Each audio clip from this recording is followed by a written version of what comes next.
Boa noite a todos, boa noite a todos os nossos associados, as nossas associadas e a audiência de modo geral que nos acompanha nessa noite de hoje. Eu cumprimento aqui os nossos companheiros aqui do painel e muito especialmente os meus conselheiros, Dr. Eduardo Fosmange e Dr. Rodrigo Monteiro de Castro, que são os organizadores desse nosso painel de hoje, com o tema dos mecanismos de reestruturação e recuperação dos clubes de futebol. Eu cumprimento também o Dr. Fred Luz e a Live Machado, e de maneira muito especial eu tenho a honra de cumprimentar também o senador Carlos Portinho, que foi o relator dessa legislação, dessa importante legislação, que recentemente já aprovada e que agora aguarda a sanção presidencial.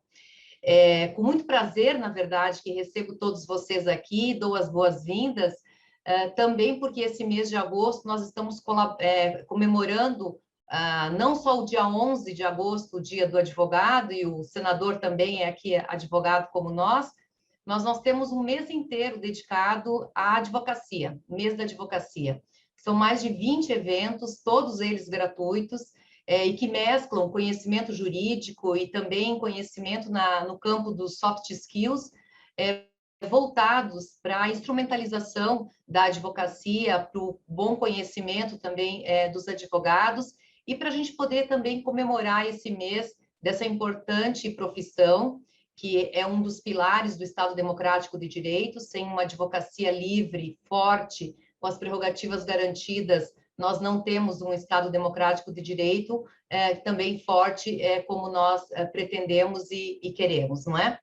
Mas aqui, voltando para o nosso tema de hoje, que trata dessa importantíssima lei, é um projeto de lei 5516 de 2019, como eu falei, está aguardando até agora, nas próximas semanas, a sanção presidencial.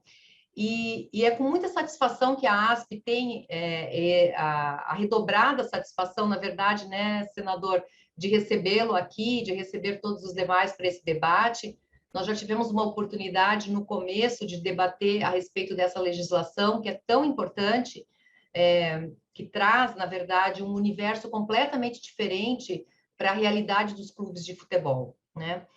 Olhando aqui, como eu estava falando um pouquinho antes, eu não sou da área, mas olhando para o arcabouço total dessa legislação, a gente vê que a legislação ela é um microsistema completo, né, que tratou, na verdade, dos aspectos dos clubes de futebol sob a perspectiva da recuperação de crédito, que é um aspecto bastante importante para trazer de novo a atividade econômica para os clubes de futebol, mas tratou também dos aspectos tributários desse importante, né, dessa característica dos clubes, das obrigações, enfim, também no campo das execuções, eu dei uma olhada, achei muito interessante, com toda uma legislação e um ordenamento voltado para o fomento, para o financiamento, e, enfim, para a governança também dos clubes de futebol, o que é extremamente relevante. Nós precisamos olhar para o esporte como um ambiente de negócios, né? E que gira tanto, nós temos marcas e patentes, direito de imagem, quer dizer, é um universo jurídico riquíssimo que transita dentro da atividade do futebol, e nada melhor do que a gente ter uma legislação voltada para essa atividade, para que esse campo, esse setor possa se desenvolver.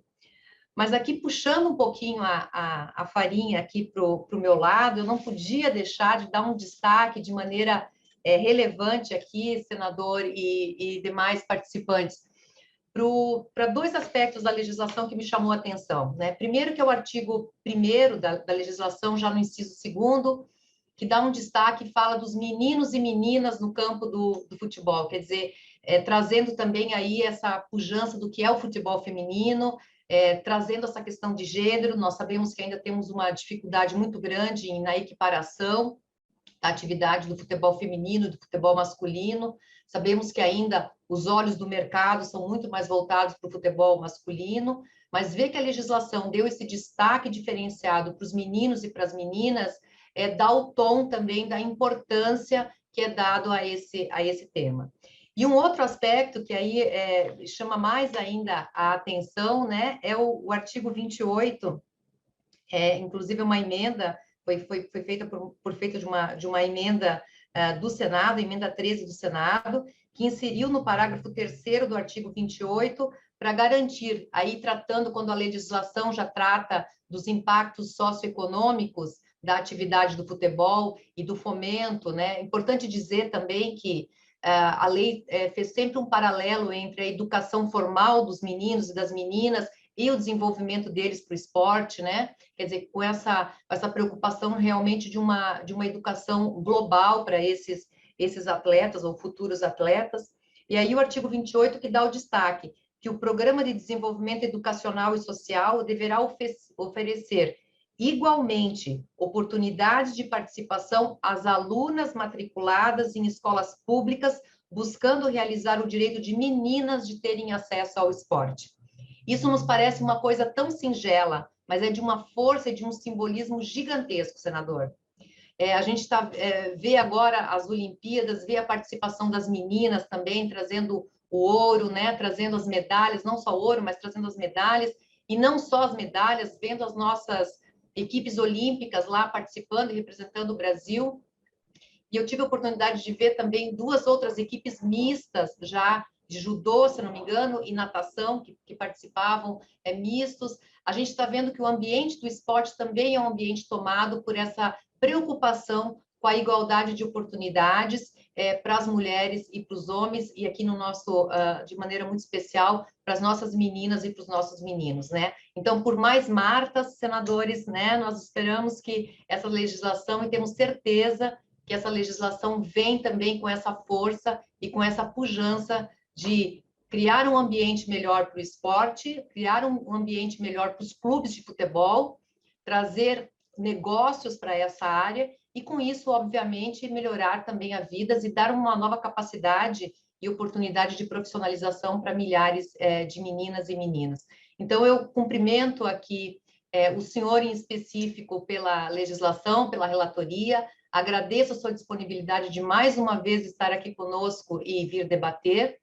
Agradeço de modo muito especial a todos os professores que vão participar desses nossos 2 dias de debate e de novo, aos meus 2 conselheiros, de maneira, eu destaco aqui o Rodrigo Monteiro de Castro, que também teve a sua mão aí como um dos autores da legislação, de modo que eu acho que a ASP não podia estar no melhor protagonismo do que discutir essa legislação. Então, muito obrigada.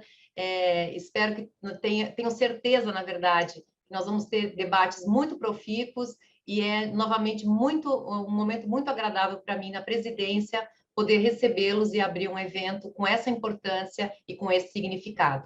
Passo agora a palavra ao Eduardo Mange para as considerações e para as formalidades aí do nosso curso. Muito obrigada. Obrigado, presidente. Quanta honra termos aqui a nossa presidente da ASP, Viviane Girardi, fazendo a abertura deste evento. Muito obrigado. Agradeço também aqui a presença da Lívia Machado, do senador Carlos Portinho, do Fred Luz, do Rodrigo Monteiro de Castro, que junto comigo aqui é coordenador desse evento. Então, dando sequência aqui às intensas programações preparadas pela ASP aqui para o mês do advogado, vamos iniciar o painel de hoje falando realmente sobre futebol, um tema realmente tão querido aqui em nosso país. Mais especificamente, vamos tratar aqui do projeto que está aguardando a sanção do presidente Jair Bolsonaro, projeto 556 de 2019, um projeto de autoria do senador Rodrigo Pacheco, que também tem uma contribuição relevante aqui do Rodrigo Monteiro de Castro, né, relatado aqui no Senado pelo senador Carlos Portinho, que também está aqui conosco, né. Projeto muito importante, viabiliza, né, a questão do clube empresa, né, criando aqui a Sociedade Anônima do Futebol, e realmente muito importante aqui para os nossos clubes. Então, eu já passo a palavra aqui para o Rodrigo Monteiro de Castro, que é advogado, doutor em Direito, também é conselheiro da ASP e um dos idealizadores desse projeto. Rodrigo, com a palavra. Eduardo, muito obrigado. Inicialmente, eu gostaria de agradecer, né, e enaltecer a presença da nossa presidente, a Viviane Girardi, presidente da ASP, da associação, que desde o primeiro momento foi uma entusiasta, né, e quando ela teve contato com a ideia e o projeto que se oferecia ali, né, que se debatia no Senado, ela imediatamente falou que a ASP deveria participar disso, e de fato participou, promovendo eventos e apoiando este marco, que é um marco histórico, né? São 120 anos, mais ou menos, em que o futebol é subsidiado pelo Estado, em que o futebol não é visto como uma atividade que tem fins sociais e econômicos, e agora a gente vive um momento realmente histórico, né? Eu acho que o objetivo é este, falar deste momento histórico. Dr. Eduardo Mangi, meu colega aqui na coordenação, que é advogado, especialista e mestre em Direito Comercial, conselheiro e diretor da ASP, um prazer também. Nós vamos, na sequência, ouvir o senador Portinho. O senador, ele é senador pelo Estado do Rio de Janeiro, advogado especializado em Direito Esportivo, Tributário e Público. O senador foi vice-presidente jurídico do Flamengo em 2002 e atuou na defesa de outros clubes, como Palmeiras, Santos, Cruzeiro Atlético e São Paulo, além de atletas, vários jogadores importantes do Brasil. No setor público, o senador exerceu o cargo de secretário do Estado de Ambiente, secretário municipal de Habitação. Vamos ouvir também na sequência o Fred Luz, acho que é muito interessante ouvi-lo. O Fred Luz é empresário, é Managing Director na Álvares Marçal e foi diretor-geral do Clube de Regatas do Flamengo. Eu acho que é um momento histórico também, porque a gente começa, né, a reunir os agentes que podem efetivamente transformar o futebol numa atividade pujante, e pessoas das mais diversas áreas, e o Fred é uma figura relevante, eu acho que neste processo, pela experiência que tem e pelo que ele viu e fez. E depois a gente vai ouvir a Liv Machado, que é advogada, atua na área de reestruturação e recuperação de empresas, é presidente do International Women's Insolvency Restructuring Confederation, Brazil Network, e membro do Comitê da América Latina do International Association of Restructuring, Insolvency and Bankruptcy Professionals. Ou seja, uma pessoa também com muita experiência. E a gente vai começar ouvindo o senador Portinho. Antes de passar a palavra para ele, eu gostaria de fazer um pequeno registro, né? Eu acho que esse é um processo que vem desde a Constituição, da nossa Constituição, tem momentos marcantes na década de 90, mas esta etapa final, com uma mudança completa de direcionamento para a criação de um mercado do futebol, para ver o futebol como uma atividade econômica, para tirar esta legislação das páginas esportivas e colocar nas páginas econômicas, para que elas possam gerar perspectivas, riquezas, negócios, e aí sim as páginas do esporte sejam muito mais vibrantes, interessantes, né, e ricas. Nós temos 4 pessoas que não podem e devem sempre ser lembradas, né? 2 no plano legislativo e 2 fora do plano legislativo. No plano legislativo, o senador Rodrigo Pacheco, presidente do Congresso Nacional, que, quando entendeu a magnitude, ele se aprofundou no tema do futebol, apesar de não ser uma pessoa que acompanha assim, o futebol, mas viu a relevância disso e afirmou ali que iria, então, a partir de um projeto que foi desenvolvido com ele, lutar para que isso acontecesse de modo muito rápido, e, de fato, foi muito rápido.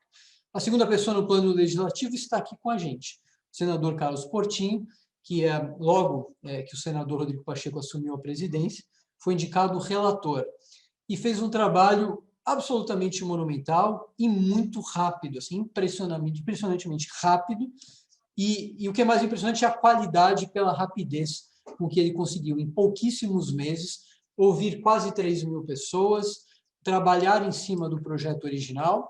Democracia é isso, fazer ajustes à proposta original do senador Rodrigo Pacheco e manter a estrutura e acrescentar aspectos que são muito importantes. Então, são 2 pessoas, eu acho que a história tem que reconhecer, o autor e o relator. E fora do plano legislativo, eu diria que temos 2 aqui, um herói, que é o Juca Kfouri, jornalista Juca Kfouri, que desde a origem, desde o primeiro minuto, quando entendeu e teve acesso à ideia da construção do mercado do futebol, ele escreveu que a solução do futebol era o mercado, e foi uma luta de mais ou menos 6 anos em que ele não se cansou em trazer o tema e debater o tema. E do outro lado, outra pessoa é o Guilherme Afif, o ex-ministro Guilherme Afif, candidato também à presidência da República, Guilherme Afif, que é um entusiasta e que teve momentos marcantes e papéis muito importantes para que este sonho, que é o sonho do Brasil, de uma legislação, de um marco regulatório que possa fazer com que esta atividade não tenha o fim que teve o pau-brasil, a borracha, o ouro, o diamante, ou seja, de se dissipar pelo mundo, possa, de uma vez por todas, cumprir o seu papel, inclusive, sobretudo, o papel social e o papel econômico.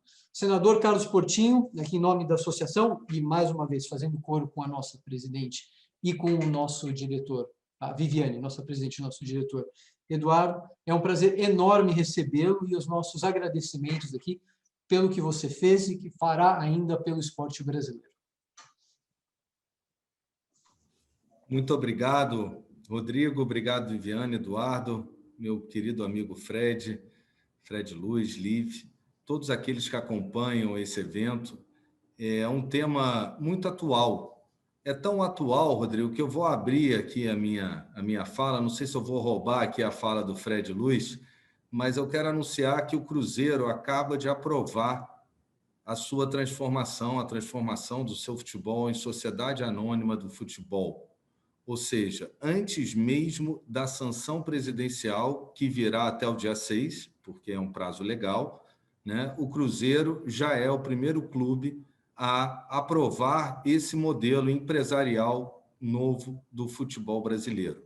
O que mostra, Rodrigo, para aqueles que tinham alguma dúvida, e recentemente participei de um debate com alguns que tinham dúvidas sobre o projeto, que ele já deu certo.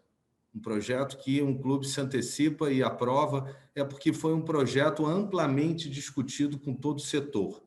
Eu agradeço o elogio inicial do Rodrigo, eu acredito muito, Viviane, na democracia participativa.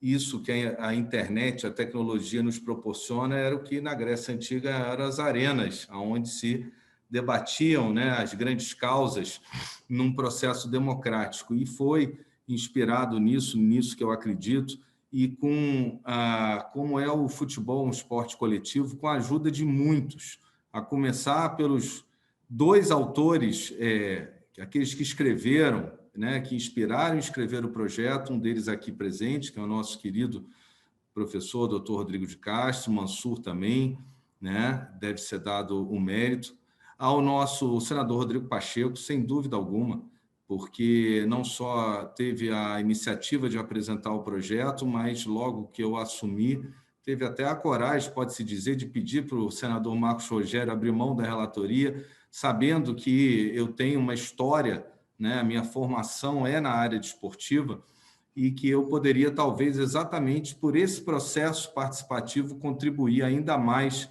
no aprimoramento desse projeto legislativo. O que eu ressalto é um texto enxuto e objetivo. É um texto que o investidor ele compreende com facilidade, assim como o operador do direito. Outras iniciativas não alcançaram a simplicidade desse texto. É um texto, é uma lei que não inventa a roda. Ela aproveita o que existe, né? Traz para dentro do ambiente do futebol, para esse ambiente que é um mercado onde o negócio já está maturado, o modelo de negócio já, ao contrário de, como eu digo, ao contrário de outras modalidades, já maturou, já encontrou o seu caminho, né? E permite, com isso, que as forças de mercado possam contribuir para o crescimento, no caso do futebol brasileiro, como aconteceu em outros lugares do mundo.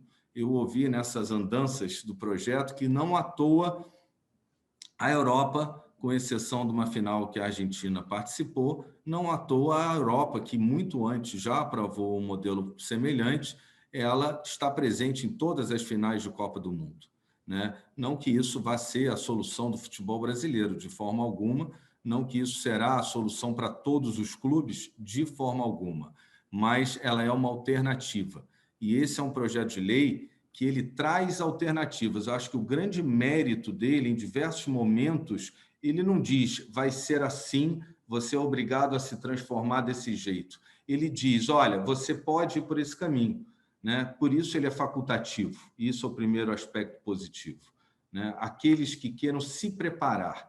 E aí tem uma grande diferença em relação a outras outros ensaios que existiram e que correram, inclusive, no Congresso Nacional, né? Muitos deles falavam, você vai ser uma empresa. E isso não precisa dizer. O doutor Rodrigo lembrou, a Lei Pelé ela já traz a figura do clube-empresa.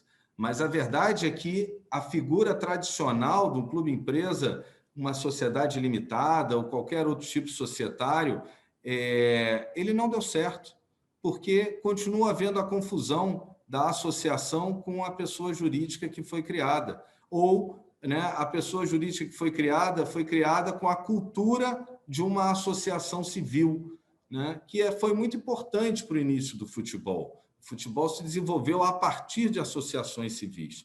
É possível que clubes não se transformem em sociedade anônima do futebol, e aqui o Fred faz sempre a referência. O Flamengo é um exemplo de uma associação que, implementando modelos próprios de gestão de uma sociedade anônima, né, de controle, de responsabilidade sobre as suas contas, amargou durante um tempo, né, o cinto apertou, para chegar a um patamar que hoje se encontra de capacidade de investimento e de performance esportiva, né? Então, mostra que, mesmo sendo associação, até é possível, mas é preciso mudar uma cultura. E é frágil, porque um clube de futebol, de 2 em 2 anos, muda o presidente. Amanhã entra um presidente e pode botar por terra toda a cultura que foi criada nesses últimos anos pelas gestões que passaram pelo Flamengo e que implementaram essa cultura. O que não acontece numa sociedade anônima. Uma sociedade anônima é uma sociedade que tem o lucro como obstinação. Ao contrário de empresas limitadas, muitas nascem para não dar lucro, né? Muitas há a confusão do patrimônio do sócio com o patrimônio da empresa. A sociedade anônima, isso é muito mais difícil, há conselho, há cobrança por resultados, né? E é um modelo que o investidor já conhece, já está acostumado, né? Lógico que pode, como todo negócio econômico, pode dar certo para uns, pode dar errado para outros. Mas o futebol, como fonte inesgotável de receitas, né? E é verdade, ele sempre vai atrair, né, a novos investidores. Eu não acredito, muitos falam, mas o clube vai quebrar. Não vai quebrar. Historicamente, uma marca como a marca dos grandes clubes do Brasil não vai desaparecer. Ao contrário, as que desapareceram como associações, porque as dívidas afundaram a marca e ele foi irrecuperável. Numa sociedade anônima, submetida às leis de mercado, à legislação da recuperação judicial, de uma falência, né, ou a hipótese, como traz o texto, né, como alternativa do concurso de credores, quando faz o tratamento da dívida dos clubes, a gente sabe que ele vai atrair investidores, né? Existem esses investidores, ninguém está criando investidores, eles estão no mercado, eles estão no mundo, né? Eles só não chegaram no Brasil por quê? Porque faltava, Rodrigo, exatamente a sua iniciativa e do Rodrigo Pacheco, do nosso senador, que é criar um marco regulatório, né? Um tipo único societário, um tipo que, além de conhecido, ele permite a capitalização e o financiamento da sociedade. Nenhum outro tipo societário permite isso.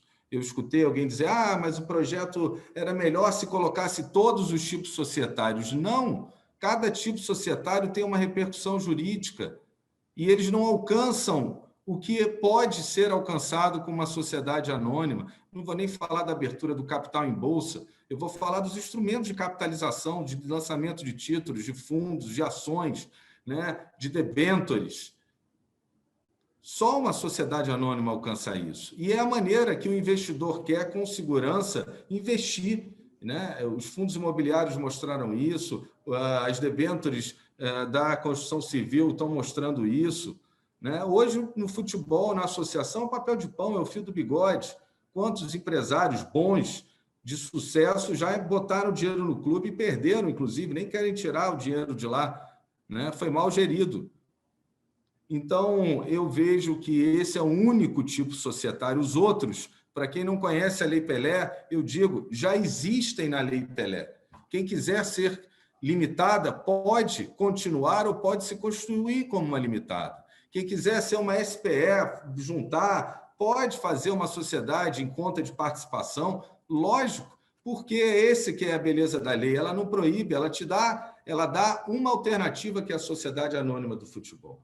E a mesma modelo de alternativa, e aí eu acho que foi a minha contribuição, porque o texto original, o texto é praticamente todo originalmente da redação do nosso Rodrigo Monteiro, do Mansur, do Rodrigo Pacheco, né, com alguns acréscimos. E aqui a gente, num jogo coletivo, além de ter ouvido em 26 rodadas de reunião, todo o setor, atletas, sindicatos, FENAPAF, clubes, CBF, investidores, advogados especializados em recuperação judicial, advogados especializados em direito esportivo.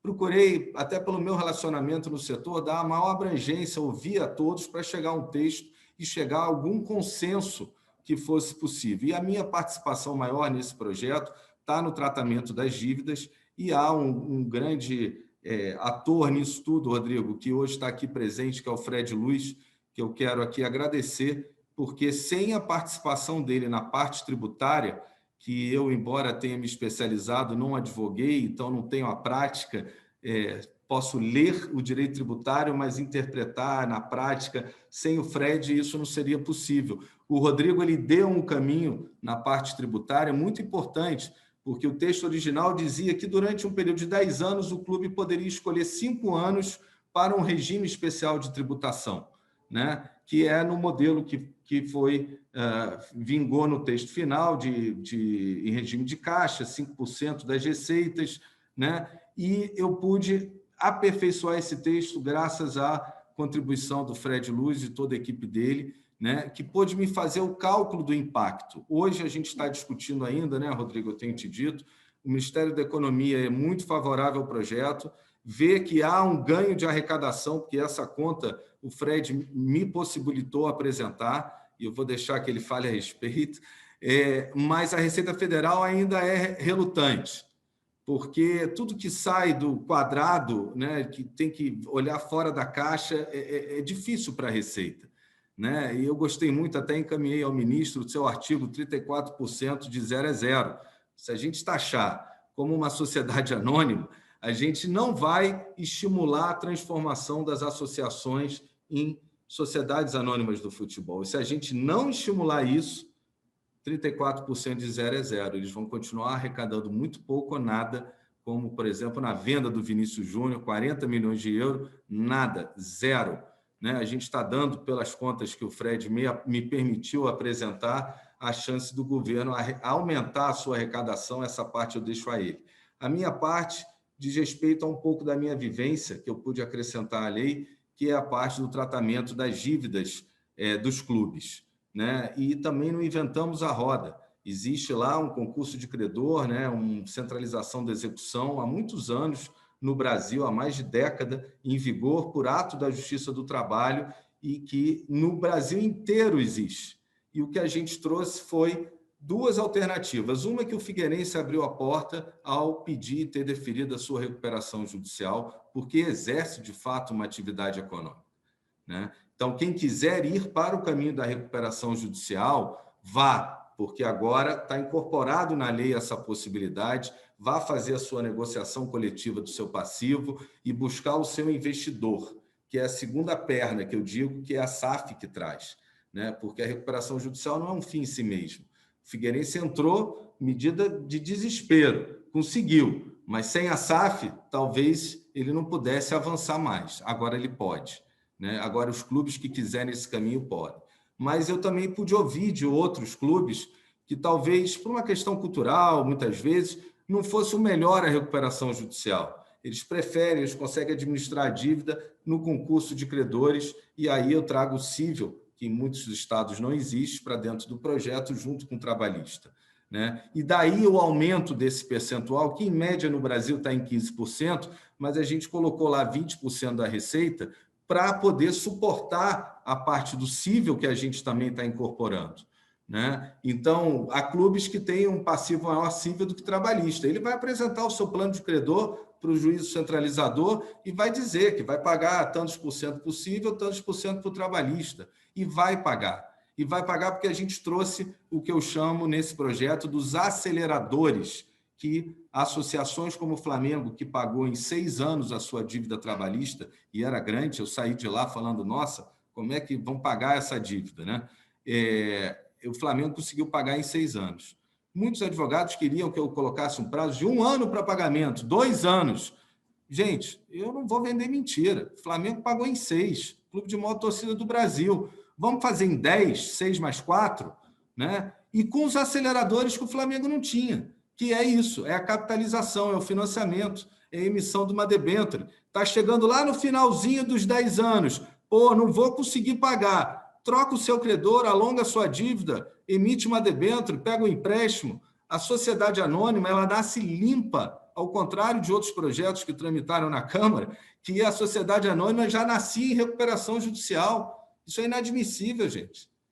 Né? Deixa que o clube que gerou a dívida, ele busca a recuperação judicial e a sociedade anônima alimenta o clube com as receitas para poder pagar a sua dívida e dê o tempo que vai pagar a sua dívida, porque agora tem a responsabilidade do gestor, tanto da SAF, que é a regra em qualquer sociedade anônima, quanto do gestor do clube, que vai ter responsabilidade pelas receitas que recebe e deve transferir ou ao juízo da recuperação ou ao concurso de credor. Né? Então, 10 anos é possível. Você tem lá aceleradores como lançamento de debêntures, troca o seu credor a longa dívida. Você tem a possibilidade, a partir do momento que você tem a fila de credores, de fazer como um precatório. Você quer fazer a sessão, você quer negociar com o clube, primeiro está lá previsto o deságio. Aí o clube te deu um deságio que você não gostou. Você é o credor, é o titular do crédito. Né? Então, vai no banco, vende para um terceiro, como acontece com o precatório. Está lá o teu lugar na fila, está lá o teu valor, já transitou em julgado, definido. O credor, quem tem dinheiro, usa como investimento, paga o deságio, né?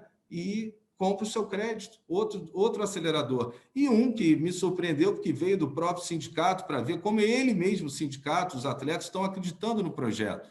Você quer trocar a sua dívida por ações do clube, da SA? Troca.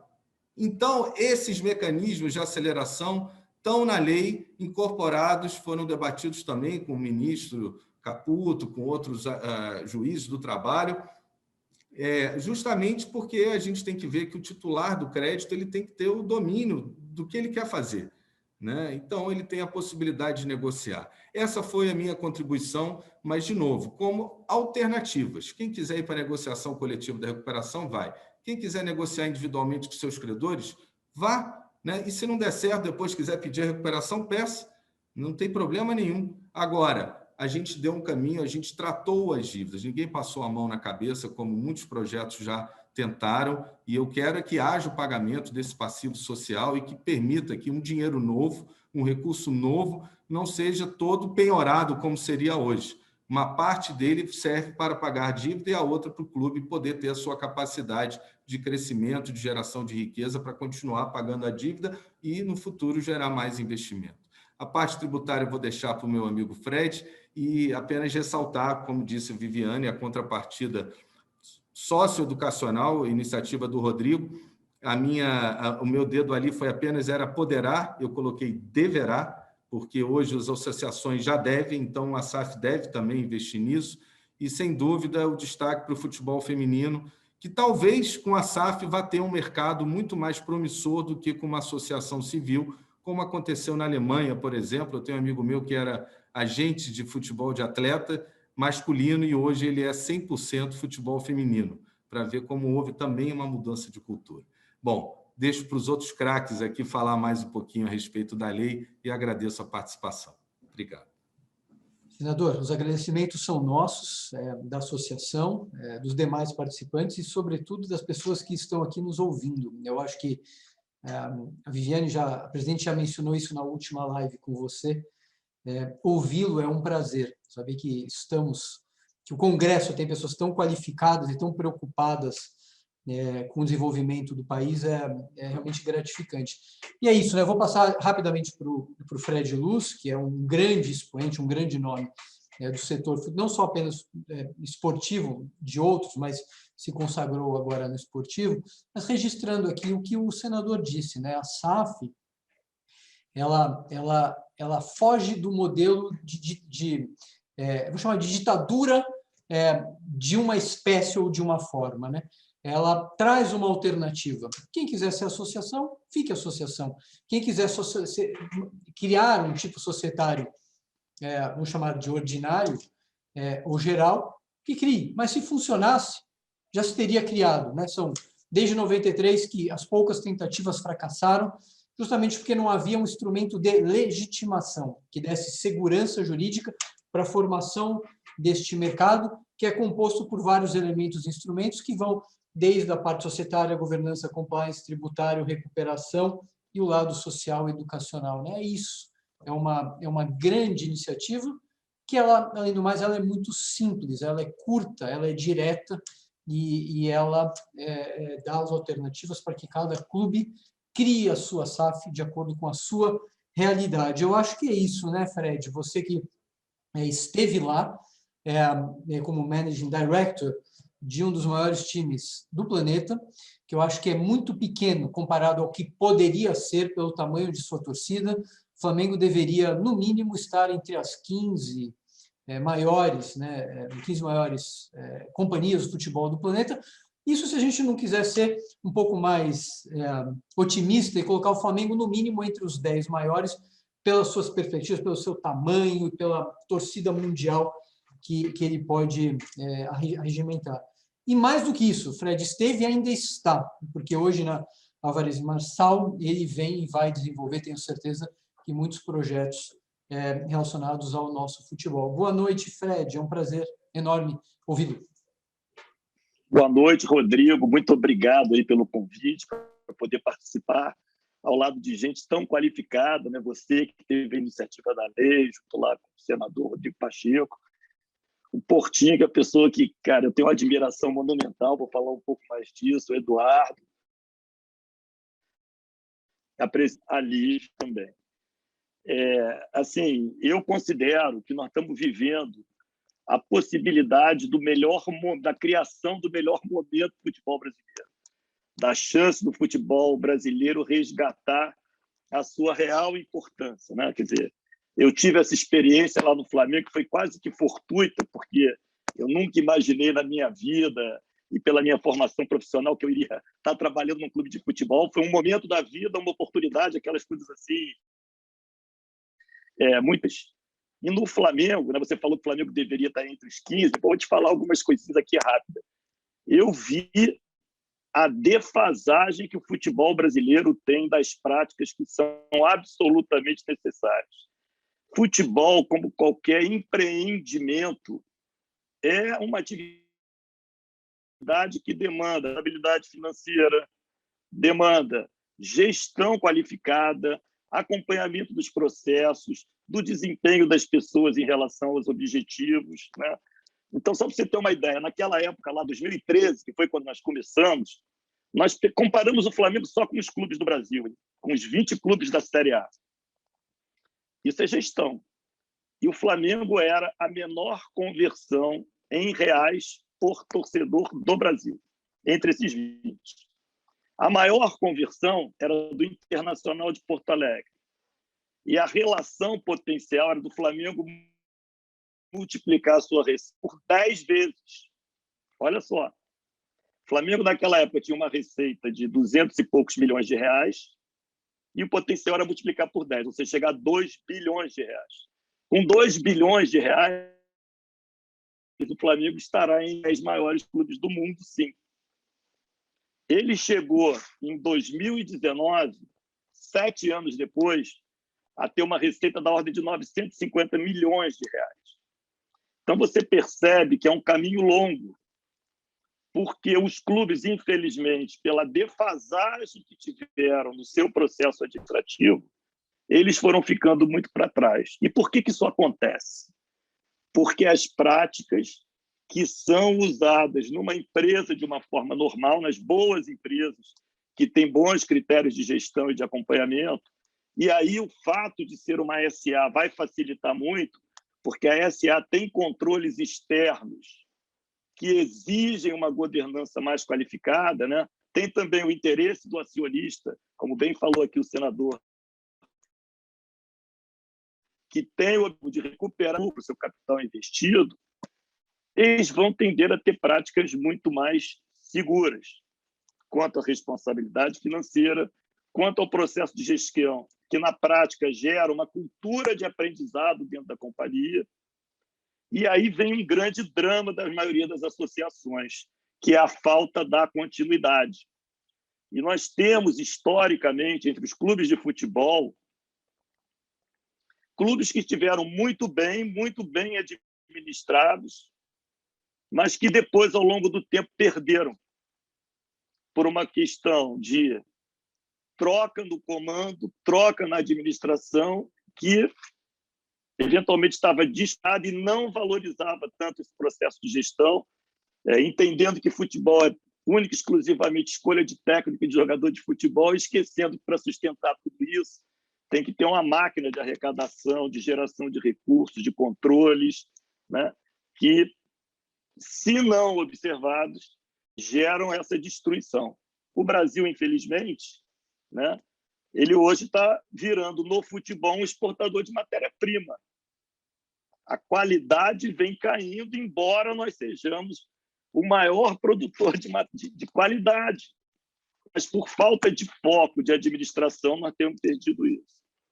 Então, no Flamengo, nós vamos lá montado em 2013 de futuro, como faz qualquer empresa, fomos buscar os gaps em relação a esses potenciais de receita e também na qualidade da despesa, né, colocando inteligência nos processos, buscando aprendizado. E quando nós chegamos em 2016, a gente já sabia que o Flamengo já seria a maior arrecadação do Brasil, já estava com muitas das suas dívidas equacionadas e que ele já teria volume financeiro, porque isso também está nos livros, para ter um desempenho no nível esportivo superior do Brasil. Qual seria o próximo passo do Flamengo? Se organizar e se estruturar para ser um dos 10 maiores do mundo. E aí, ao invés de nós só nos compararmos aos clubes brasileiros, nós fomos visitar Barcelona, fomos visitar Real Madrid, fomos visitar Manchester United, para ver as práticas, tanto na gestão como da própria administração do futebol, que tem lá as suas especialidades. Bom, essa etapa do Flamengo foi vencida, o Flamengo continua tendo uma administração responsável, como outros poucos clubes do Brasil têm. E essa lei, na minha opinião, ela vai estimular, que eu tenho certeza, que os clubes que se transformarem em clubes-empresas, eles vão ter uma governança muito mais estruturada. E vão servir de exemplo, como o Flamengo serve, como o Atlético Paranaense serve, para os demais, porque quem não vier nessa direção não vai conseguir competir esportivamente. O dinheiro no futebol é faturante na competitividade. Bom, aí eu dei umas voltas aí, depois do Flamengo, eu fui procurar até ajudar o Brasil um pouco mais, né?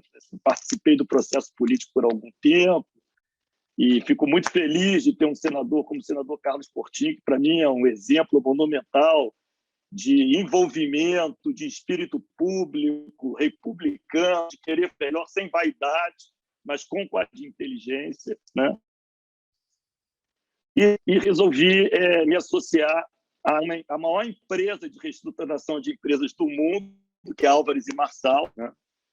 Que é uma empresa americana, está espalhada aí pelo mundo, e que estava criando uma área de esportes e entretenimento com foco em melhorar o futebol brasileiro, melhorar os esportes e também melhorar a atividade de entretenimento. E na Álvares, assim, eu virei sócio dessa unidade de negócio, junto com um associado lá mais antigo, que é o Léo Coelho. E dois exemplos que o senador Carlos Portinho citou aqui, como já de inovadores, né, nesse processo, o Figueirense lá ele, na verdade, ele entrou com uma cautelar que poderia levar a uma recuperação judicial, mas ele conseguiu aprovar até na sexta-feira passada uma recuperação extrajudicial. É o primeiro cliente da Álvares e Marçal, o Figueirense, até antes de eu ter entrado lá. O Cruzeiro é também um cliente onde nós estamos acompanhando toda a gestão, apoiando todos os processos do clube e para quem a transformação em clube empresa é fundamental para o futuro dele também. Nós estamos também com o Vasco, estamos com um mandato muito amplo no Coritiba e também num clube que é um clube que já começou profissional, mas que vai se beneficiar muito dessa legislação, que é um clube baseado em formação de atletas, que é o Azures, que pouca gente conhece, mas disputou o Campeonato Paranaense já desse ano, e gerou um clube fora do Brasil, porque nós acreditamos que o Brasil tem potencial, sim, reorganizado para ter entre os clubes brasileiros hubs que vão controlar outros clubes do futebol mundial. Hoje nós somos muito mais satélites, né, do que centralizadores desse movimento, mas nós acreditamos nessa possibilidade e a Álvares está muito envolvida nesse caminho. Quer dizer, em relação à lei, nós nos aproximamos muito do senador porque nós vemos essa lei como um marco de mudança do Brasil. Agora, tem que tomar muito cuidado, porque isso foi uma coisa que a gente discutiu bastante, né, e que o senador teve, na minha opinião, também a abertura para ouvir, porque não é fácil, normalmente eles não prestam tanta atenção. O senador foi no ponto certo, ele tem o mérito de ter estudado, se aprofundado e ouvir defendendo, junto ao Ministério da Economia e à Secretaria da Fazenda, essa questão tributária. Por que essa questão tributária, que eu chamaria assim, de uma quase isonomia tributária, ela é tão importante? Porque futebol sem dinheiro. E a atividade fim do futebol, né, do que mais atrai o torcedor, é o resultado esportivo. Quer dizer, o meu cliente ele fica mais fiel e mais disposto a gastar na medida em que eu tenho um desempenho esportivo melhor. E para ter esse desempenho esportivo melhor, eu tenho que ter volume suficiente de dinheiro para ser competitivo na contratação dos melhores atletas. Os melhores ganham mais em qualquer mercado, né? Então, se você não tem essa capacidade financeira, esquece que você não vai ser competitivo.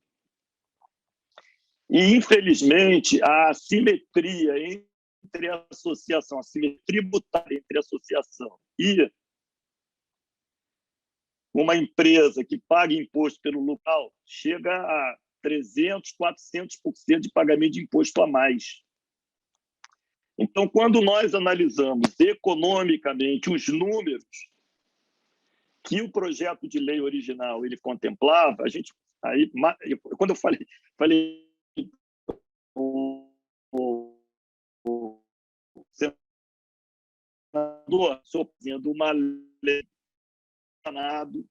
tá? Dessa forma que ele fez, diligente, rápido, deve ter trabalhado dia e noite sem parar aí, pelo número de reuniões que fez, mas no final os clubes ter lucro real, hoje empresa no lucro real. Não tem problema nenhum. O problema é quem ele não vai ser competitivo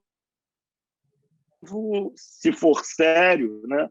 Ou então o cara vai tentar montar cenários que é o que é tudo de ruim que tem aqui no Brasil, né?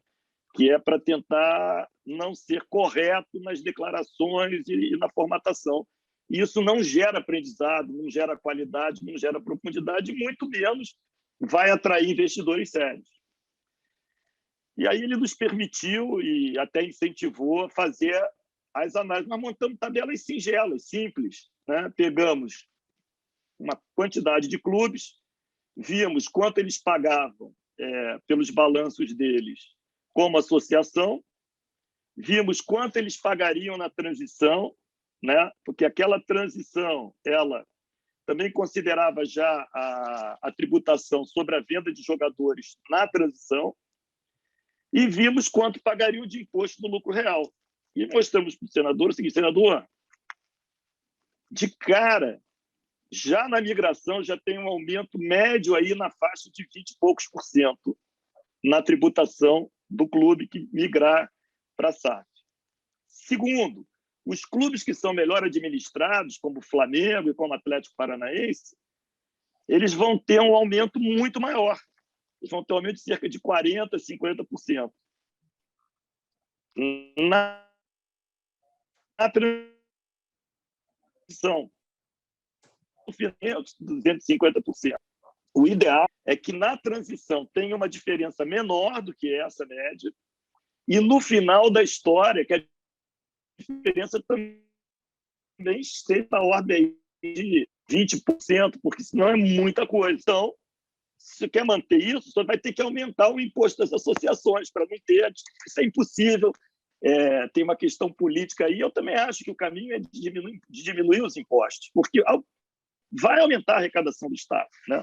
Então, assim, para finalizar e dar uma exemplificação de números, né? Por exemplo, na lei que está aprovada, como está aprovada agora, o Flamengo, se migrasse para uma SA, na transição pagaria 16% de impostos a mais. E depois do 6º ano, pagaria 27% de impostos a mais, baseado nos números do Flamengo de 2020. E o Atlético Paranaense pagaria, na transição, 27% a mais e, depois da transição, 50% de impostos a mais. Ou seja, existe, sim, uma perspectiva do Estado de arrecadar mais com a migração de uma associação para o clube empresa. Acontece que esses são números que nós também tivemos a oportunidade de discutir com os clubes que desejam fazer a transição, que são números palatáveis, porque como os clubes hoje eles são muito mal administrados, a média na transição de aumento global é de 11% e a média de aumento global depois da transição é de 27%. Isso mostra que, para o fisco, se eu estivesse do lado do fisco, né, da Secretaria da Fazenda, eu estaria olhando o seguinte: caramba, quem mudar para o clube empresa vai ser melhor administrado, o meu aumento não vai ser de 27%, vai ser um aumento comparável do Atlético Paranaense e ao do Flamengo, que vai ficar aí na ordem de 40%, 50%, que é bastante coisa. E qual é a alternativa? Porque esse é o nosso grande auto-engano, né? Qual é a alternativa? A alternativa é: não, vou manter o tributo alto, porque senão vou perder a arrecadação. Não, ao contrário, você já não tem arrecadação, é um 34% de zero, que está muito bem defendido, que é zero. Então, dito isso, eu quero fazer aqui a homenagem a você, uma homenagem super, super especial ao senador Carlos Portinho, que para mim é um exemplo e assim, nós ficamos muito estimulados em participar ajudando, dado a seriedade que a gente sentiu, né? do propósito, e chama atenção ao governo federal, que aí vocês são juristas e sabem melhor do que eu, quanto ao prazo, que parece que é até sexta-feira, não é isso que ele tem para promulgar, que ele não faça modificações, porque isso que foi conseguido é um equilíbrio tênue, ouvidos todos os players desse mercado, né? É muito importante garantir essa isonomia tributária, que não é uma isonomia tributária, mas é uma não defasagem extrema, ao ponto de inibir o investimento.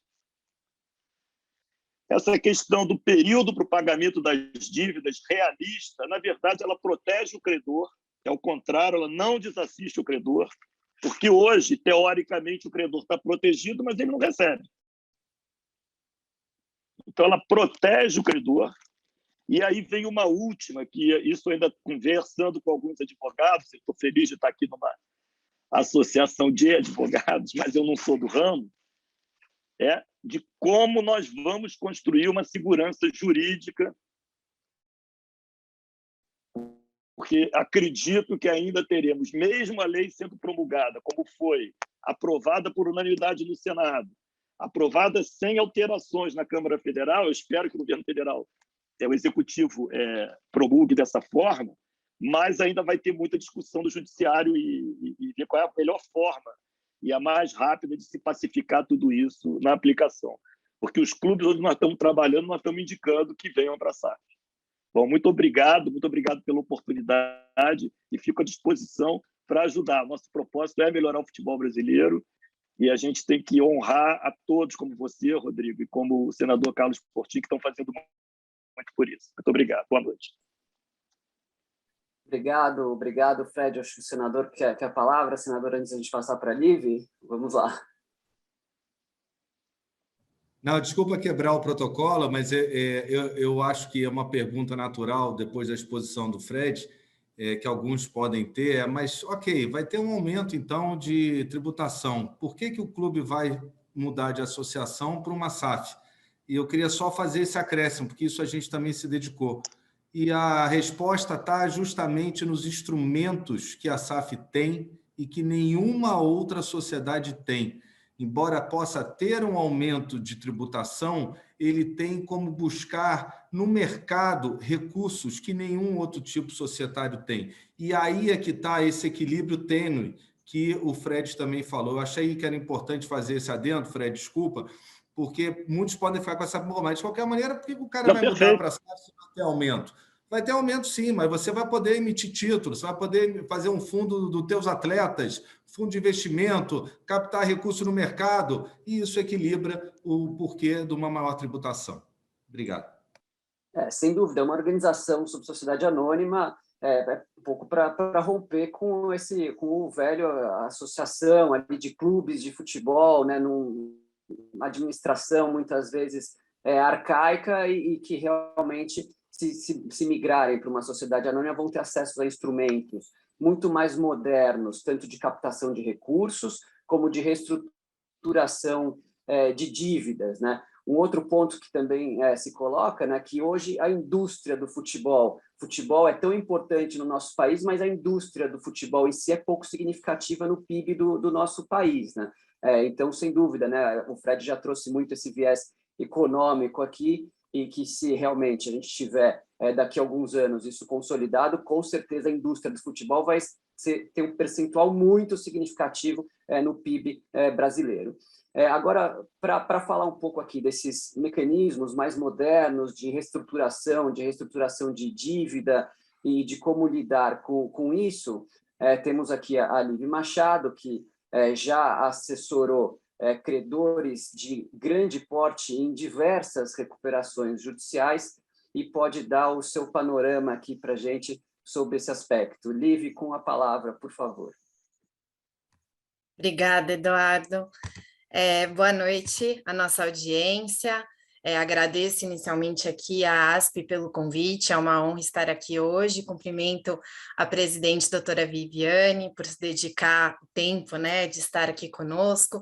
Também parabenizo os coordenadores, doutor Eduardo e doutor Rodrigo, pela coordenação e desse evento com esse tema que é de extrema relevância, como já pudemos notar aqui.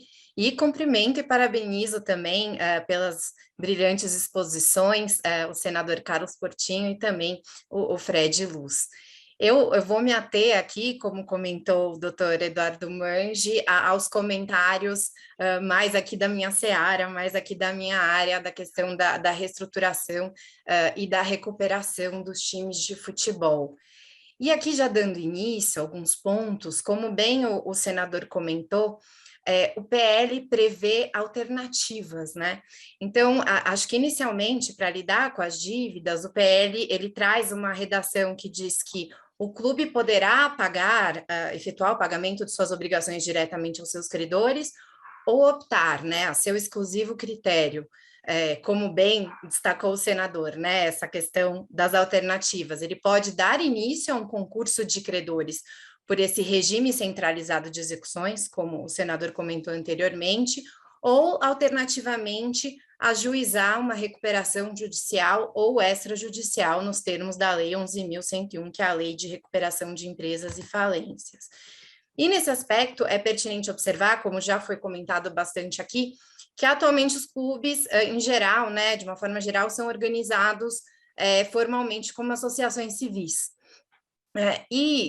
Hoje, né, antes, né, sem entrar agora no PL, mas como está o cenário hoje, né, a nossa lei de recuperação de empresas, em seu artigo 1º, ela prevê que a lei é aplicável ao empresário e à sociedade empresária. ou seja, a rigor ela não seria aplicável a agentes que não se organizem para fins não econômicos, né? Você teria que ter esse viés de lucro para a aplicação da lei. No entanto, mesmo com essa previsão da nossa lei, o que a gente observou é que, nos últimos tempos, houve uma flexibilização do judiciário na interpretação desse dispositivo, então, permitindo a aplicação do Instituto da Recuperação Judicial também para entes sem fins lucrativos. Então, trago alguns exemplos rápidos aqui. A gente viu a Universidade Cândido Mendes, também temos o exemplo da Elbra, que é a mantenedora da Ubra, que é a universidade no Rio Grande do Sul, que atualmente estão em recuperação judicial. E a respeito do tema, que também já foi bastante comentado hoje, a questão da recuperação extrajudicial do Figueirense. E aqui é importante trazer esse exemplo do Figueirense, porque, a princípio, como bem comentou o Fred na exposição, ele buscou uma cautelar antecedente preparatória da recuperação, e, a princípio, em primeiro grau, o juiz negou esse pedido, justamente sob esse fundamento de que o clube seria, então, uma associação sem fins lucrativos e que não estaria contemplada pela lei de recuperação de empresas e falências e, portanto, a petição inicial foi indeferida. E só em grau de recurso ao TJ de Santa Catarina é que foi obtida, então, essa autorização para prosseguimento, essa autorização do seguimento da cautelar, e, na sequência, foi seguida aí com o pedido de recuperação extrajudicial, nesse caso, que optou. Então, por mais que esse caso, no fim do dia, o judiciário tenha aceitado, o que a gente observa é um cenário de insegurança jurídica, na verdade, né?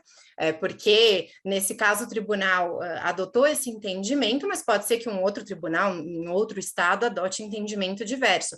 E aí você cria uma insegurança jurídica a respeito do tema.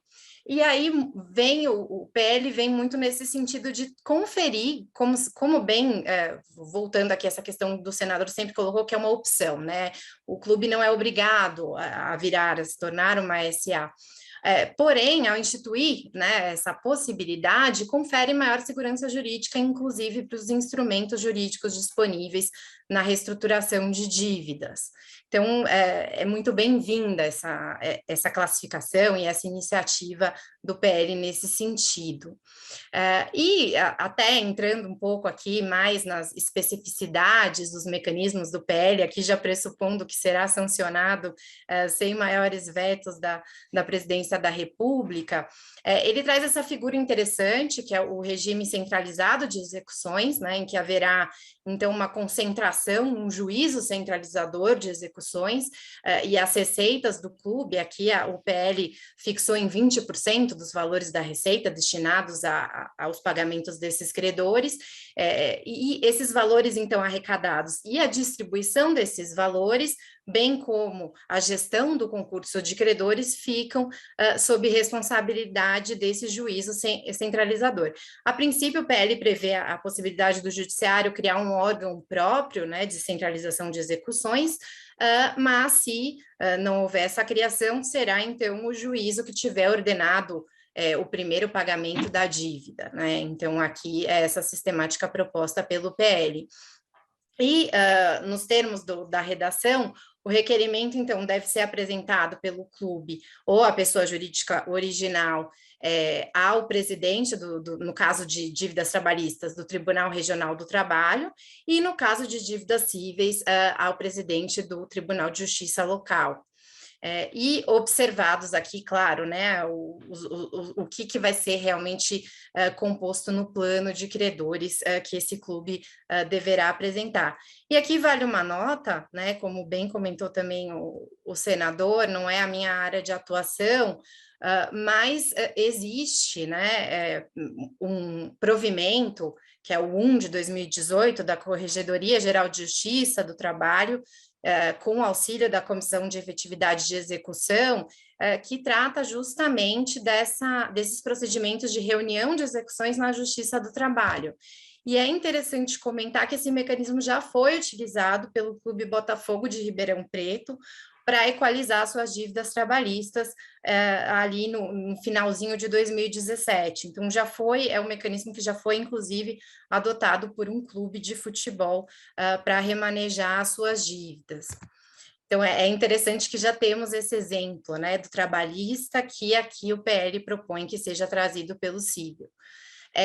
E aqui também, acho que já foi comentado, o PL estabeleceu esse prazo de 6 anos para pagamento dos credores, isso a princípio, né, 6 anos a princípio.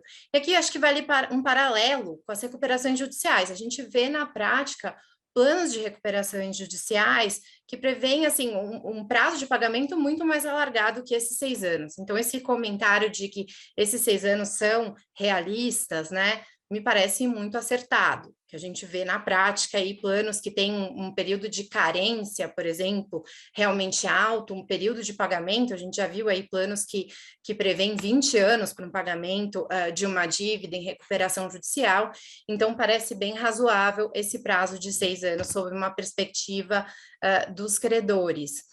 E a lei também traz a possibilidade de não serem só os 6 anos, né, de ter uma prorrogação de mais 4 anos, ou seja, o processo inteiro duraria esse período de 10 anos, mas é interessante que para que se possa prorrogar, né, por mais 4 anos, esse regime centralizado das execuções, o clube deve comprovar que adimpliu ao menos 60% do seu passivo original.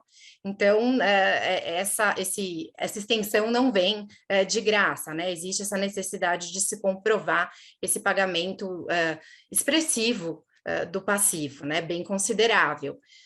E nessa hipótese, o juízo centralizador ele poderá, então, reduzir para 15% das receitas correntes mensais para destinação dos pagamentos dos credores. Então, me parece ser um mecanismo interessante.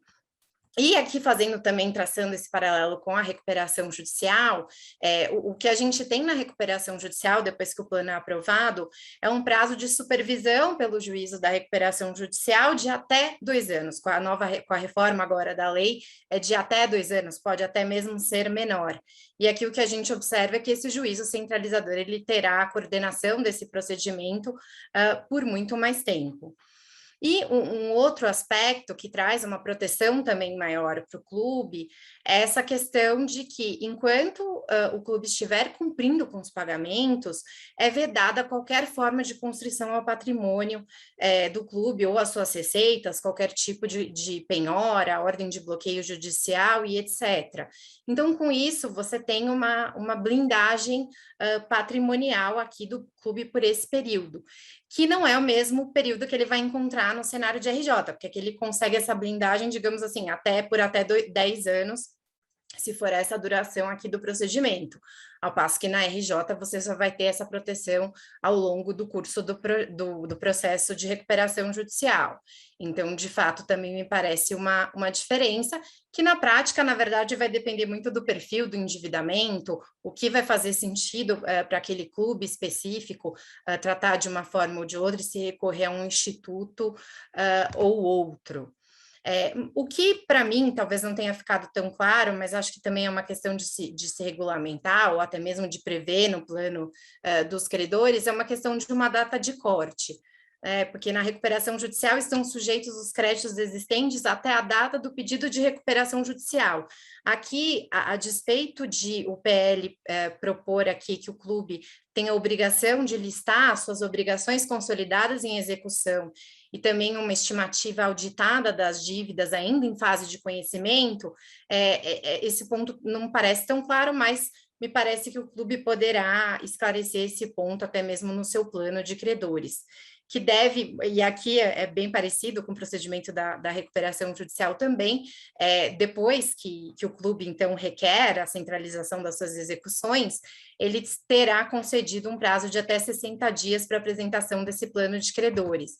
E o PL também exige alguns documentos parecidos com aqueles exigidos na lei de recuperação de empresas, como balanço patrimonial, demonstrações contábeis, e etc. Então, me parece um ponto bastante interessante. Um outro ponto, mais um contraponto, né, que aqui tem uma diferença bastante significativa, em relação à recuperação judicial e à própria lei de falências, o PL traz uma ordem de preferência de pagamento. Então, por exemplo, ali existe uma preferência para o pagamento de idosos que sejam credores, pessoas com doenças graves, pessoas com crédito de natureza salarial até 60 salários mínimos, gestantes, pessoas vítimas de acidente de trabalho e credores que tenham concordado com um valor maior de 30% de desconto em sua dívida, ou seja, né, o PL aqui incentiva esse deságio pelos credores. Então, o credor, se por um lado vai conceder esse desconto, ele terá, consequentemente, uma contrapartida de receber mais rápido, de ter um tratamento diferenciado na hora de receber aquele pagamento devido. O PL também é expresso em relação à possibilidade de desconto para a dívida trabalhista, que é algo que se discute muito também na recuperação judicial, não há uma previsão expressa nesse sentido na Lei 11.101, mas recentemente agora a gente tem visto alguns planos de recuperação judicial com a previsão do desconto na classe trabalhista, o que antes não era muito comum, não se tinha muita certeza se isso seria possível ou não, então é um ponto interessante que o PL também esclarece. Acho que também vale a pena comentar aqui como uma diferença, também fazendo mais uma vez um contraponto, que o PL prevê que as dívidas de natureza civil e trabalhista, sujeitas a esse regime especial, elas serão atualizadas pela taxa Selic. E aqui, fazendo esse contraponto na RJ você vai ter uma liberdade maior para a previsão de correção monetária, não necessariamente você vai usar uma taxa fixada pela lei, mas aqui, de novo, né, o clube vai analisar e entender qual o regime que melhor reestruturará as suas dívidas, né, não necessariamente vai adotar né, não tem só uma opção. E aqui outro ponto também interessante, que é possível também, num cenário de recuperação judicial, o PL traz a possibilidade de conversão da dívida, né, ou seja, do crédito daquele credor em ações da sociedade anônima de futebol ou títulos por ela emitidos, né, desde que haja previsão, claro, no seu estatuto. Mas aqui é um ponto que pode ser muito interessante para aquele credor, de ter interesse nessa conversão em participação e também até mesmo para os investidores interessados, porque até esses títulos poderão ser comprados por investidores, então traz também esse caráter bem ressaltado pelo senador de incentivo ao investimento, nesses casos do clube de futebol. E aqui também uma diferença que acho que cabe ressaltar por essa sistemática de centralização da execução, existe uma permissão de tratamento diferenciado de credores que tenham a mesma natureza, o que já num cenário de RJ não é possível. Então, aqui é uma característica marcante que pode fazer com que o clube opte por um regime ou por outro. Então, me parece aqui que, por exemplo, credores de natureza quirografária poderão ter um tratamento diferente a depender do cenário, do tipo de negociação que eles vão ter com aquele credor específico, que é algo que no cenário de RJ acaba não sendo possível, até em preservação ao princípio da paridade entre os credores sujeitos à recuperação judicial. Acho que um outro ponto também é o incentivo às sessões de crédito, que também é um incentivo a fazer negócio, né? Você ter esse ambiente propício. Então, existe um incentivo à sessão de crédito trabalhista. O PL também prevê que o adquirente desse crédito, ele conserva os mesmos direitos do credor original trabalhista. Então, de um lado, também é uma forma, às vezes, daquele credor trabalhista receber mais rápido, e aí você tem um incentivo a girar essa roda. Então, me parece ser também uma previsão bastante interessante.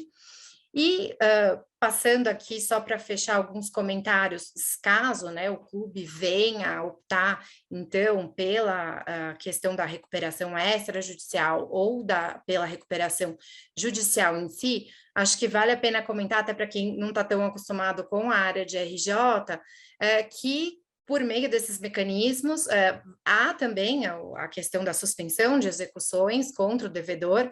Claro que há exceção ali dos credores não sujeitos, credores com alienação fiduciária, por exemplo, mas, via de regra, existe uma suspensão de execuções e há esse período de blindagem patrimonial, né, em relação aos ativos do devedor.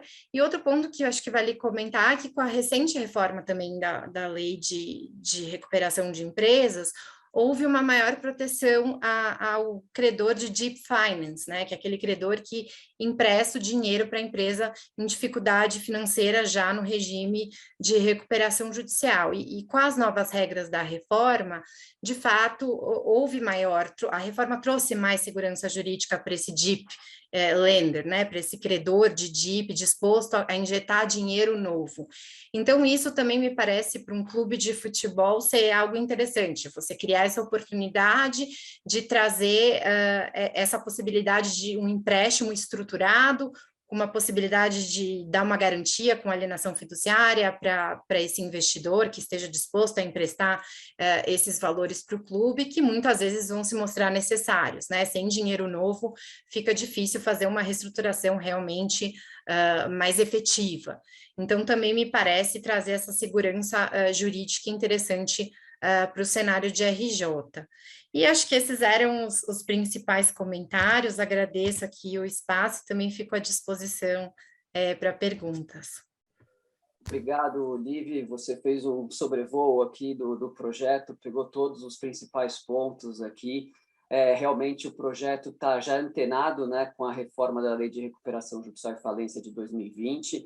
Essa questão do credor trabalhista poder ceder o crédito e o cessionário continua ainda com a mesma categoria do crédito, foi uma alteração também da Lei 14.112 de 2020, introduzida na Lei de Falência e Recuperação Judicial, né, o artigo 83.5, e o projeto já traz isso, também é antenado aqui, e também uma legislação que já nasce aqui, embora seja um projeto de 35 artigos, um projeto simples, ele já nasce aqui em harmonia, pelo que a gente vê aqui da nossa análise, também em harmonia com a Lei de Recuperação Judicial e Falência, e já com a sua reforma aí de 2020.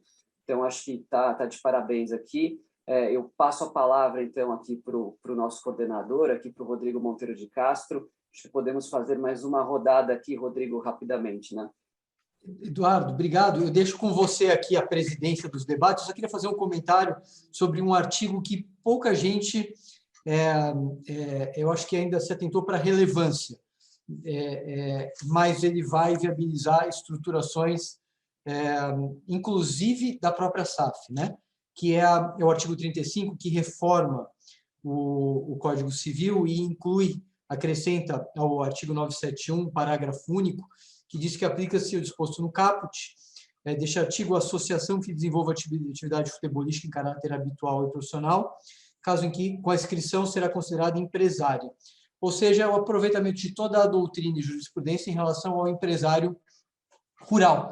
De modo que essa inscrição, na minha opinião, do clube vai viabilizar, na sequência, a constituição de uma SAF e o pedido de recuperação judicial da SAF. A gente tem aqui, então, uma dupla possibilidade, que e aqui eu deixo para os especialistas, e devolvo para você, Eduardo, para você coordenar aqui os debates, tanto a recuperação judicial do clube, como a recuperação judicial da SAF, né? O que eu acho que abre uma perspectiva fenomenal para que a gente possa reorganizar, reestruturar, e, a partir dessas reorganizações e reestruturações, obter financiamentos para o desenvolvimento da atividade futebolística no nosso país. É isso aí, Rodrigo. É realmente muito importante, né? Porque a gente tem tanto o clube como a associação aí, se fizer essa opção aqui pela inscrição, realmente você também pode utilizar aí a recuperação judicial. Então, acho que é algo também muito positivo aqui e importante aí para viabilizar aí recuperação judicial dos clubes. Nós temos aqui algumas perguntas, mas já está bem em cima do nosso horário aqui. O que eu acho que é melhor a gente fazer fazer mais uma rodada de considerações finais, e as perguntas aqui nós nos comprometemos a enviar aqui aos nossos palestrantes. Então, para considerações finais, pela mesma ordem, por favor, senador Carlos Portinho, com a palavra.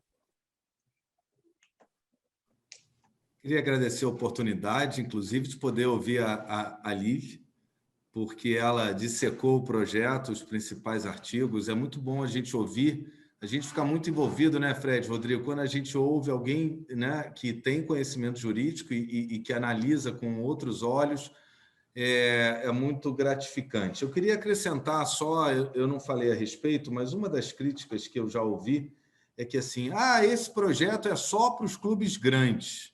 Mentira. Quem fala isso não conhece nem o mercado do futebol.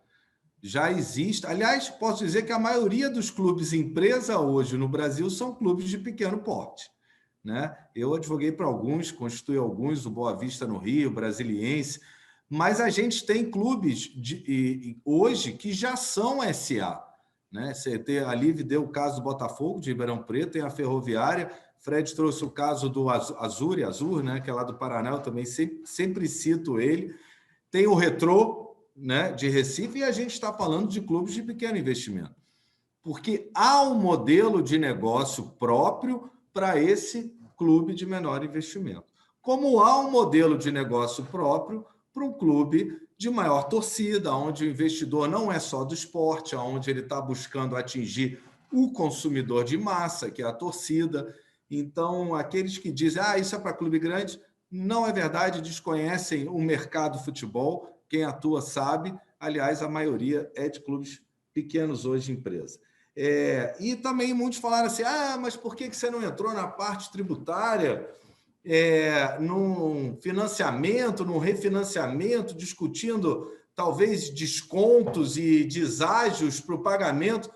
Porque o projeto, com a simplicidade dele, alcança isso. Só quem não leu o projeto não viu, porque está lá, o que, aliás, já é a regra, né? A possibilidade da transação tributária, né? Então, se você quer um deságio, senta com a Receita, vai lá negociar com ela. O Cruzeiro, por exemplo, conseguiu, antes até da SAF, um deságio, né, Fred? Acho muito bom dentro de uma negociação. Outros clubes estão. O que a gente fez, botar isso claro no projeto, para que a Receita não tenha dúvida de que ela pode negociar com o clube ou com uma SAF esse parcelamento tributário. Lembrando que também não inventamos a roda. Quem já está no Profut, que é a associação onde estão as dívidas, continua no Profut. Não precisei mexer na parte tributária. E lembrando, qualquer alteração maior, essa daqui que a gente fez, a TEF, né, a tributação específica do futebol, ela já cria alguma resistência. A gente já tem que mostrar, né, Fred, que a conta é favorável ao governo. Se a gente entrasse, né, sem estudo de impacto, dizendo agora a gente reduz a dívida aqui, ali, negocia, cadê o estudo? Não ia ser aceito. Eu quero só, para encerrar, falar de algumas preocupações. Eu tenho comentado muito com o Rodrigo e com o Fred, a gente continua trabalhando na aprovação do projeto como ele está, sob agora pelo um assessor do ministro da Economia, que o próprio ministro Paulo Guedes esteve com a Receita Federal defendendo o projeto. Mostrei a conta do nosso querido Fred para o ministro, ele achou maravilhoso aquilo, aumenta a arrecadação, e mostrei que a resistência está na Receita, porque sai fora da caixinha, eles não... E soube agora, até enquanto estava aqui, que o ministro Paulo Guedes esteve com a Receita brigando a favor do projeto como ele está. Sei que tem a possibilidade de um veto, que é sobre a debênture a zero, a não tributada, né? Que seria uma debênture FUT especial, que, na verdade, também ninguém inventou a regra, é a mesma debênture aí do setor da construção civil, né? De infraestrutura, aliás. Né? Então, ninguém inventou a regra e, assim, se aceita para um, por que não? Já que a gente está querendo fomentar esse mercado, acho que seria um erro político até do presidente fazer esse veto. E, por final, tem um veto que pode acontecer, é natural, desde que não seja o da TEF, que aí transforma o projeto, mas a gente incluiu uma emenda lá no final com relação aos projetos incentivados, né? Só deixando claro que a SAF também tem o mesmo acesso, porque ela também está investindo em formação e tem todo um capítulo de contrapartida obrigatório para ela, em que ela pode, no meu entender, se valer, né, de projetos incentivados para para essa consecução, e a gente inseriu, sim, numa emenda, foi até do senador Paulo Rocha, porque até é interessante que ele falou para mim, Portinho, mas como é que um clube aqui do Pará vai emitir debênture e alguém vai ter interesse? Vai ter interesse em comprar a debênture do Cruzeiro, não do Clube do Pará. E ele me fez uma proposta que eu incorporei no projeto, que é permitir que para os clubes, que eu estou me referindo aos clubes da série D, C e B, porque é limitado ao faturamento, né, de 78 milhões anuais, que eles possam buscar projetos incentivados, inclusive para pagar suas dívidas trabalhistas. E eu achei interessante por duas razões isso, embora isso talvez seja, sim, objeto de veto. O primeiro é que a gente dá uma alternativa para os clubes de menor investimento poder buscar. Eu tenho imposto de renda a receber, eu quero indicar que o Tunaluso do Pará vai receber para pagar as suas dívidas. E segundo, que a gente indiretamente não desvirtua o objeto principal de uma renúncia que o governo já absorveu, né? Essa renúncia eventual aí de imposto de renda. Por quê? Ao poder destinar para pagamento de um passivo, que é um passivo social,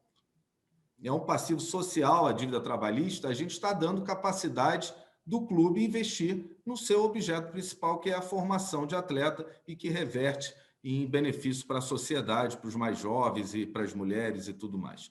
Esse é um veto possível, é uma inovação realmente do projeto, mas, assim, desde que não seja a TEF, eu estou feliz com o que vier, porque acho que foi um esforço coletivo e uma iniciativa fantástica, Rodrigo. Eu digo que essa é a Lei Pacheco, né, mas gestada aí por você, com a ajuda do Fred lá para fazer esse parto, e o nosso Mansur também, que junto com você contribuiu. Muito obrigado, Rodrigo. Pois é, né, senador? Já passou na Câmara sem intercorrências, né? Tomara que agora o veto não venha problemas aí no momento da sanção presidencial. Então, vamos lá, já estamos com o tempo um pouco estourado aqui. Fred, rapidamente, considerações finais, já Liv na sequência, e depois para a nossa presidente fazer o encerramento aqui, a nossa anfitriã. Bom, eu agradeço muito, né? Hoje a Liv também, ela descreveu a lei inteira, fazendo comentários, né? Uma leitura comentada da lei por uma especialista, muito bom. Ao Portinho, sempre o meu agradecimento pelo desprendimento, pela inteligência, pela iniciativa. E a vocês dois, Eduardo, Rodrigo, por terem organizado, o Rodrigo também pela iniciativa em relação à lei. E a presidente Viviane, agradecer muito. E essa questão do clube pequeno que o senador Portinho acaba de falar, eu acredito que proporcionalmente os clubes menores vão aproveitar muito mais a lei do que os maiores, porque eles têm muito mais dificuldade e a transformação deles em empresa vai gerar um diferencial competitivo expressivo, né? Então, assim, o primeiro clube que a Álvares pegou, né, foi o Figueirense, né, que hoje é um clube que está na Série C, né, que tem uma receita muito baixa, tem potencial, está inserido numa cidade, estado que é muito próspera, tem muito potencial de crescimento se organizando, e a direção lá está muito firme nesse propósito, que nos incentiva a participar bem lá do projeto.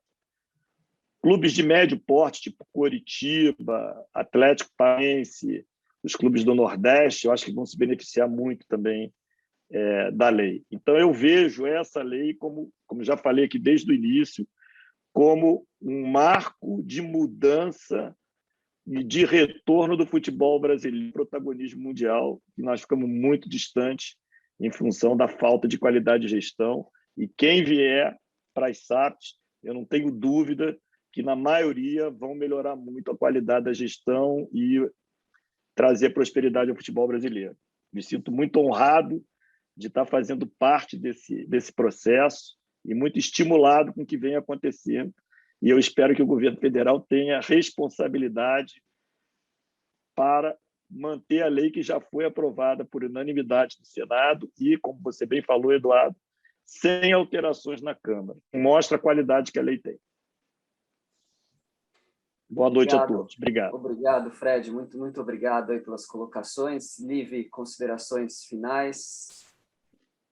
Bem, só agradecer novamente a todos, foi uma honra, um prazer estar aqui no evento dessa envergadura e, mais uma vez, aqui enaltecer a questão da segurança jurídica que o PL traz e essa previsibilidade, né, tanto em relação à recuperação de crédito quanto a potenciais investidores. Acho que é muito bem-vinda no cenário atual para os clubes.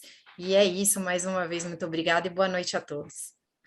Bom, antes de passar para a nossa anfitriã, aqui, nossa presidente, fazer o encerramento, eu queria convidar todos para a segunda parte desse debate amanhã, com a presença do professor Francisco Satiro, o juiz Paulo Furtado de Oliveira, titular da Vara de Falência e Recuperação Judiciais aqui da capital, a Isabel Picot, que atua no caso do Figueirense, e o Carlos Eduardo Ambiel, que atua na área trabalhista.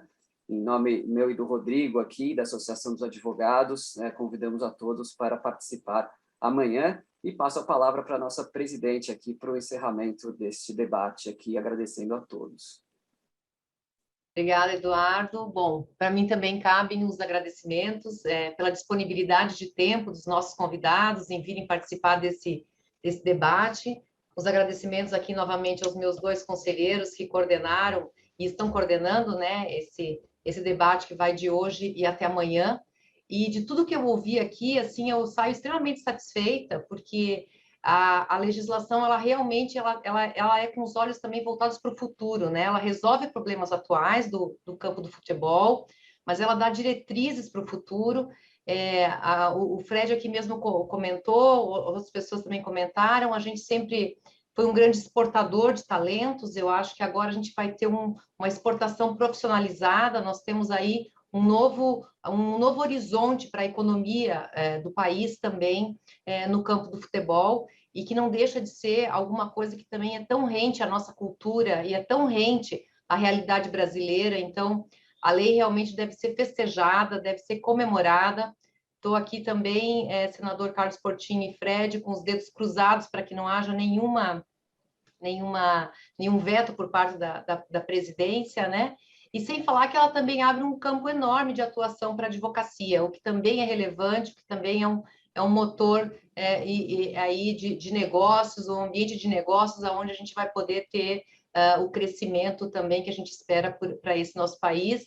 E eu fico extremamente feliz de ter a honra e a oportunidade de debater isso com vocês e de ver que a ASP também é um ambiente onde esse debate pôde florescer, pôde acontecer, e deixar sempre as portas abertas da associação para que a gente possa ter novas interlocuções e ouvir também pessoas tão interessantes, interessadas e aptas a esse debate. Então, meu muito obrigado a todos, meu muito obrigada a Liv, de maneira muito especial também, e agradecer a nossa audiência, convidar, como os nossos conselheiros falaram, amanhã esse evento continua, e durante todo o mês de agosto nós vamos ter outros tantos debates que são ricos e interessantes aí para a nossa discussão jurídica. Muito obrigada.